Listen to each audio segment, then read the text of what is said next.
ببینید بچه‌ها تا جایی که نیش زدین که خودش پارچه رو برگردونده به این حالت، اصلا به هیچ عنوانی درز زیر به رو بر نمیگرده. از این قسمت که دیگه یقه برمیگرده به این صورت، ما اینجا رو براتون پوک زدیم که بتونید کار نیش رو براتون انجام بده زمان اتو کردن، که به این صورت اول اتوی ساده رو میزنیم.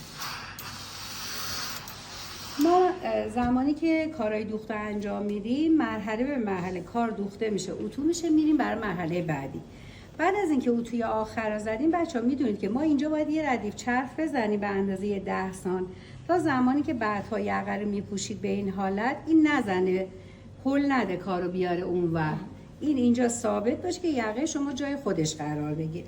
حالا ما زمانی که اتوی ساده کار رو زدیم به همین حالت که براتون توضیح دادم، ببینید من فقط اتو رو دارم میذارم روی کار که دوختایی که انجام دادیم این دوختا صاف بشه تا بعد برسیم به حالت دهی یقه. یعنی یقه ما باید یه حالت قشنگی داشته باشه که وقتی میپوشید زیباییشو ببینید، فقط همجور ساده کار نمیکنید. پس ما دوباره اینجا جایی که نیش داره اتو میشه به این صورت. حالا ببینید بچه‌ها، ما میخوایم وقتی یقه رو میپوشیم و قسمت پشت یقه تو تن ما تا میخوره، اینجا ما یه برگشت خیلی قشنگ توی یقه داشته باشیم.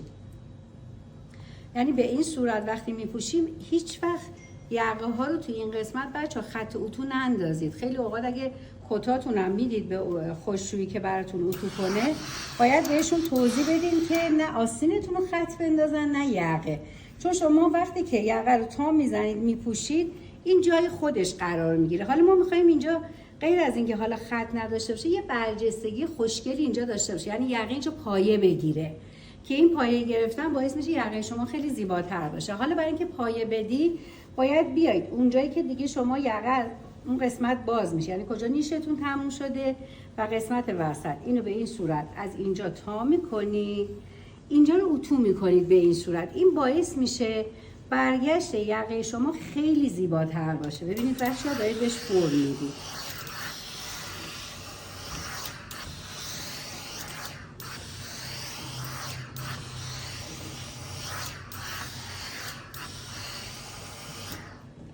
زمانی که میپوشید و قسمت پشت یقه رو در واقع تا میکنید، اینم که میشه اولین دگمتون، یقه به زیبایی روی کار قرار میگیره. نگاه کنید یقه اینجا پایه داره، یعنی این قسمت رو حواس نخوابیده و این پایه‌ای که شما اینجا به یقه دادید باعث میشه که موقع پوشیدن یه یقه خیلی زیبا داشته باشید.